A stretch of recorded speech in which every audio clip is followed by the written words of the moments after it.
Welcome to Raj masala cafe.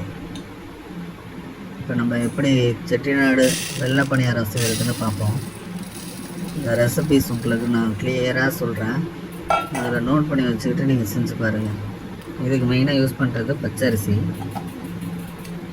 பச்சரிசியை இந்த அளவு ஒரு படி அளவு எடுத்துக்கணும். அதை நல்லா தலை தட்டிட்டு அதில் பார்ப்பீங்க, வீடியோவில் பார்க்குற மாதிரி ரொம்ப ஸ்டெப் பை ஸ்டெப்பாக நீங்கள் செஞ்சாவே போதும். அது பச்சரிசியில் அஞ்சில் ஒரு பங்கு முழு வெள்ளை உளுந்தை எடுத்துக்கிறீங்க. எடுத்துக்கிட்டு அது மேலேயே போட்டுட்டு நீங்கள் அதுக்கப்புறம் ஸ்டார்ட் பண்ணலாம். ஊற வச்சுட்டு அந்த தண்ணியில் ஊற வைக்கணும். கொஞ்சம் தண்ணி நிறையாவே சேர்த்துக்குங்க, உங்களுக்கு அப்போ தான் நல்லா ஊறி வர்றதுக்காக இந்த தண்ணி ஹெல்ப் பண்ணும், நிறையா தண்ணி யூஸ் பண்ணால்.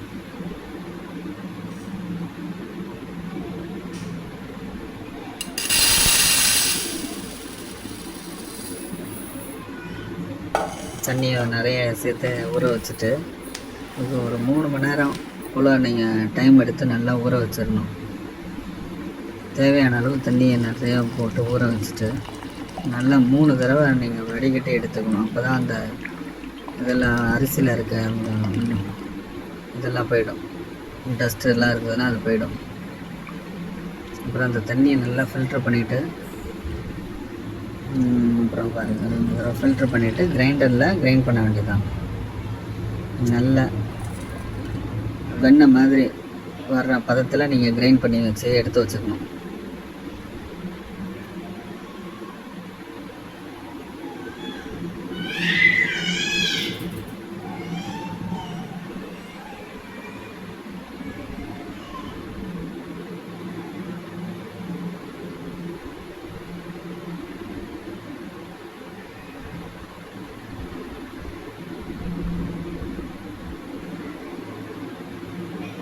அதில் தேவையான அளவு உப்பு போட்டுக்கணும். 1 ஸ்பூன் போட்டு நீங்கள் டேஸ்ட் பண்ணி பார்த்துட்டு திருப்பி தேவையான போட்டுக்கிறது நல்லது. இந்த மாவு இந்த பதத்தில் வரணும், அதாவது தோசை மாவை விட தண்ணியாக இருக்கணும். அது ரொம்ப முக்கியம், அப்போ தான் மெதுவாக வரும் உங்களுக்கு. சமையல் எண்ணெய், அதாவது கடல் எண்ணெயை யூஸ் பண்ணிக்கலாம். கொஞ்சம் அதிகமாக போட்டிங்கன்னா தான் அது மேலே உப்பி வரத்துக்கு வசதியாக இருக்கும். பாருங்கள், அதுமாரி நீங்கள் ஒரு கரண்டி இப்போ எடுத்தால் போதும். இந்த ஒரு கரண்டி எடுத்து ஊற்றிட்டு அது மேலே எண்ணெயை ஸ்ப்ரெட் பண்ணி விட்டிங்கன்னா தான் மேலே அது உப்பி வரும். பாருங்கள், உப்பி வருது. அப்போ தான் உங்களுக்கு சாப்பிட்றதுக்கும் அது ஒரு சாஃப்ட்னஸ் வரும்.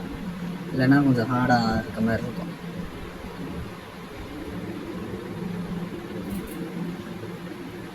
சிம்மில் வச்சு நீ செஞ்சாவே போதும், ஹை ஃப்ளேம் வேணாம்.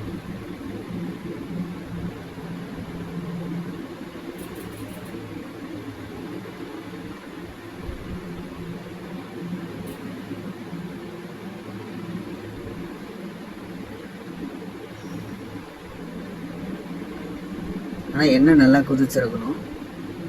கொதிக்காமல் போட்டிங்கன்னா இங்கே எண்ணெயை குடிச்சிடும்.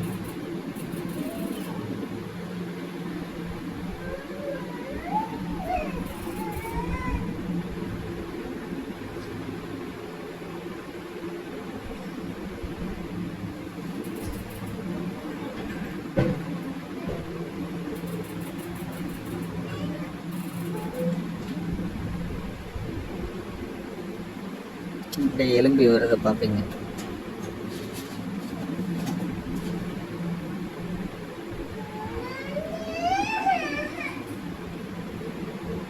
அவ்வளோதான்.